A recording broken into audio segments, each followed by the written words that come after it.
Term limits. Let's talk about term limits in the United States Congress.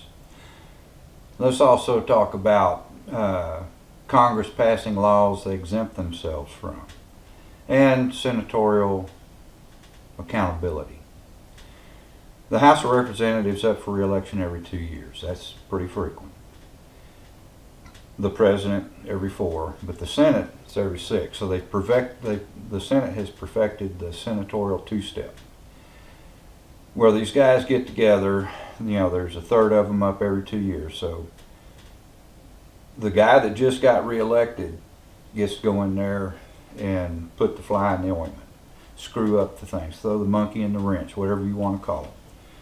While the rest of them who are, closing in on re-election, they rant and rave and carry on, make excuses. Where the person playing the foil just got reelected. We've seen that. We've seen a political party spend 6 years telling the American voter, give us this, give us that, and we're going to get the job done. And then when they had everything they asked for, the old thumbs down from a guy that just got reelected. Okay, let's fix that. Term limits number 1. Roughly 10% of the Congress, whether it's the House or the Senate, are these long in the tooth, politicians, career politicians that run the show. They're the leadership. Beats the heck out of me. So they're calling the shots. The other 90% of the new people just don't have the backbone, I guess, it takes to set things right. All right, so the American people are going to have to set things right. If we institute term limits, those long in the tooth politicians, the career politicians, the people that spend most of their career learning how to screw over the American people, won't be there anymore. I'm not saying they do anything illegal. They're the ones that write the laws. So they make sure they're not doing anything illegal. Unethical? Well, that's pretty fluid, especially in Washington.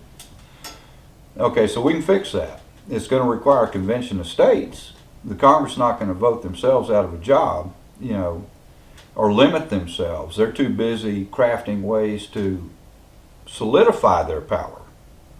So for us to come along and say, no, we're going to take power away from you, now they're not going to play ball. But they don't call all the shots. There's two avenues to amend the Constitution, which that's what we're talking about, constitutional amendment.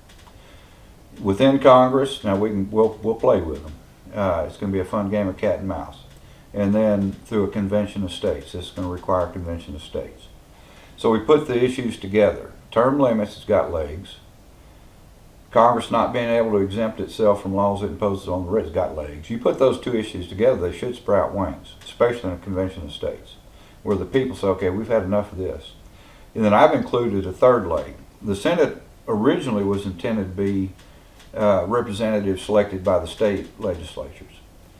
In the early 20th century, there was an amendment to the Constitution that changed that to a popular vote. So, okay. And then the senatorial two-step that they've perfected, they've been able, over the past 100 years or so, to really put a pretty good scam on the American people.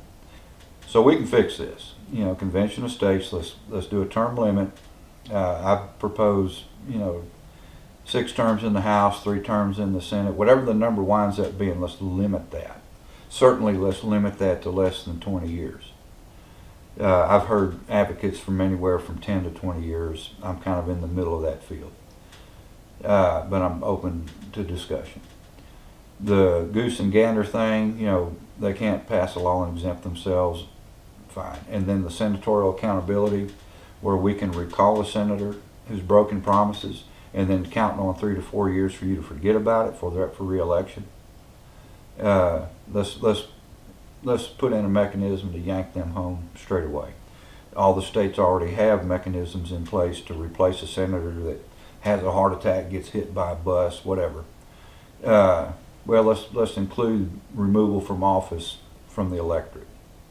I put in there, recall initiative that requires the 3/5, 60% of the voters come back.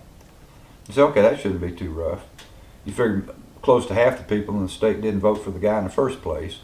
So if he pisses off another 10 or 15% of the people who did vote for him, he's out of there. And then the legislature, whatever the state's mechanism currently is to replace him, let's replace him. These things, I believe, will go a long way to solving a lot of the problems.